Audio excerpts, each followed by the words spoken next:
Welcome along to the Wednesday preview for another week. Hayden King back with you again for this edition. James Broadhurst away this week, but we've got a few heats of the Westchase, 4 in total on Saturday night, which highlights our weekend of chasing here in the West. However, we're going to start off firstly on Friday night. I've identified this race, the 8th, as the one we're going to look at, and number 1, Cheyenne Pedro, comes into this race, has been mixing its form over a variety of distances and now appears here over the 520. Probably does need to position up close to be competitive. It's a dime in box number 2, is an interesting runner because this dog has been tested over long trips in the past and is a dog that is probably seeking a bit more ground at this stage of her career. She is second up. She was beginning to hit the line strongly there first up over the 520, but again is probably looking for further. Big If is a dog who can show some early speed over the 520 particularly, has done some of its better work over the 380 in recent times. Delphini, another that steps up from the 380,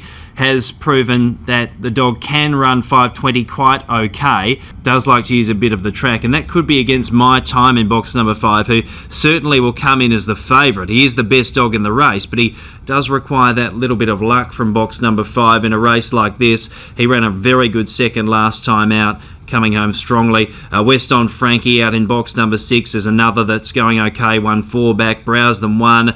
Needs to improve from out there. And West on Muffin, who was able to win last week, was quite decisive there, showed a fair bit of early speed to get across and lead, and then after that just kept their momentum going and had enough in reserve to hold on. However, strikes a harder test this week. Let's be frank, the most likely winner is going to be My Time. He just does need that little bit of luck though from box number 5 because he's not always the most efficient beginner. He is very strong, so he just needs to position up close enough, or if he's in front then that should be the ball game. My Time does look the one to beat in that 8th race on Friday night. Moving over to Saturday now, we're going to kick off with the first heat of the Westchase in race number 5, and here we're going to go to a replay first. King Tommy, he was brilliant last week, scoring over the 600 metres. As we see here, he takes off from a wide box and he's able to dash to the front in the early stages of the contest, and there's no doubts over his stamina. It seemingly is bottomless. He just keeps running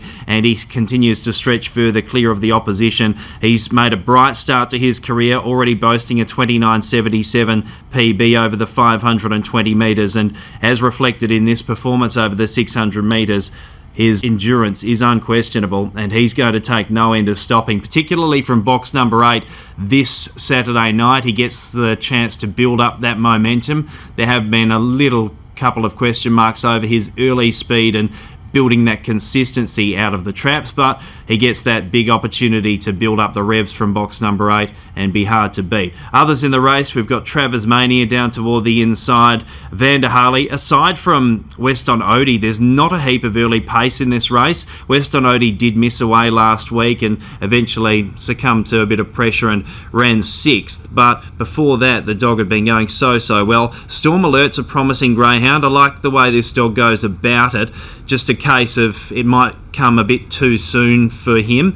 That seems to be the case with a few of those going through this series. Bagnay is another one, was very good there winning on debut and then not much luck last time out, and Red Hot Annie would have to lead to be victorious in this, you'd suggest, although boasting a 29.89 personal best. Shapes is a good race. West on Odie does look the leader. If you take out that outlier last time, then his performances out of the boxes have been very good, dropping low 540s, and that's going to lead just about any kind of race, let alone races that don't distinctly have that amount of early speed as this one does. King Tommy's going to be the one flashing down the outside. If he begins better, he can really serve it up to West on Odie, and they do look the big two in that first heat.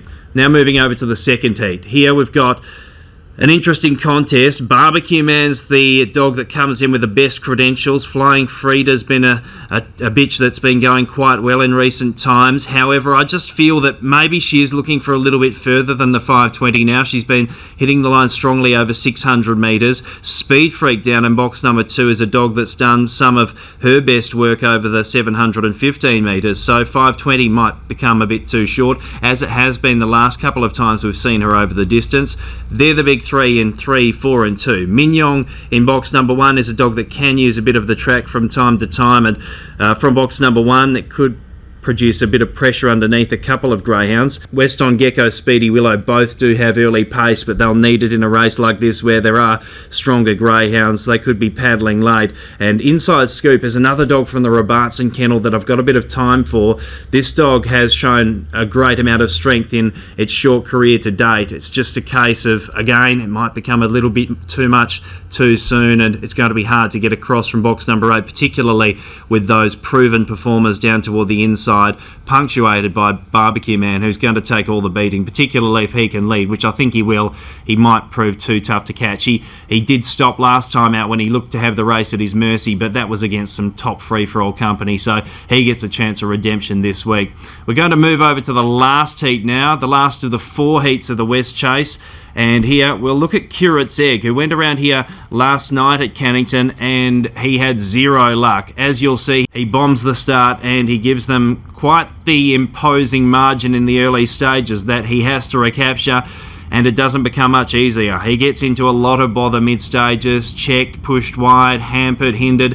Eventually, he gets to the outside and begins to make his run. But is it too little, too late? He begins to chisel into the margin, but it is too great, and he finds one better on the evening. But there's no doubting the potential this dog has. It's just a case of getting him to produce his full bag of tools on race night, because he can run the times. He just needs to bring everything to the racetrack, and we know he can drop a 29.70 reasonably comfortably. It's just him learning on the job. That's Curate's Egg in box number 2. Most likely opponent and likely favourite in the race is West on Blossom. I think she'll probably lead this race, and she's just a winner. She's won 12 of 23, I think, and she just turns up to the races, and every time she does, she just puts her best foot forward, particularly when she can lead untouched, which I think she might here on Saturday night. Victory Road down in box number 1, another one from the Robartson kennel that's going quite well.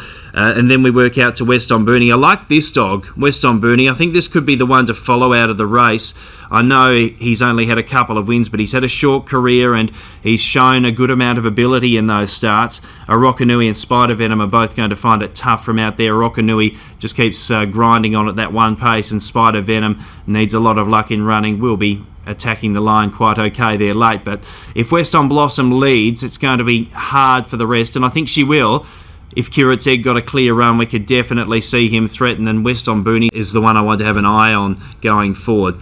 That's the final of the 4 heats of the Westchase, so really looking forward to those. We get to see some of our best young greyhounds on show, and it's going to shape as a perplexing final next week, providing we get all those best dogs going through. And even if we don't, there's a couple of rising stars coming up through the ranks that we could see rapidly improve over the coming months. So I'm really looking forward to this Westchase series. In terms of tonight, though, we're going to stop off at Cannington tonight for my best bet. Race 9, number 4, Bounce Lee. Now, I picked this dog out last week, and he was able to overcome a reasonable start, and he got into second position there, whipped up on the outside, and was still able to win in just over 22 seconds. I like that performance. If he can lead again tonight, he's going to take a lot of beating, because this is a fair lineup. I think he's got a little bit of scope to improve still, Bounce Lee, and he's at each way odds tonight, so providing he gets that little bit of luck in running, I think he'll take no end of stopping. Race 9, number 4, Bounce Lee. That's tonight, and really looking forward to Saturday night, as I alluded to, and I look forward to catching you next week on the preview.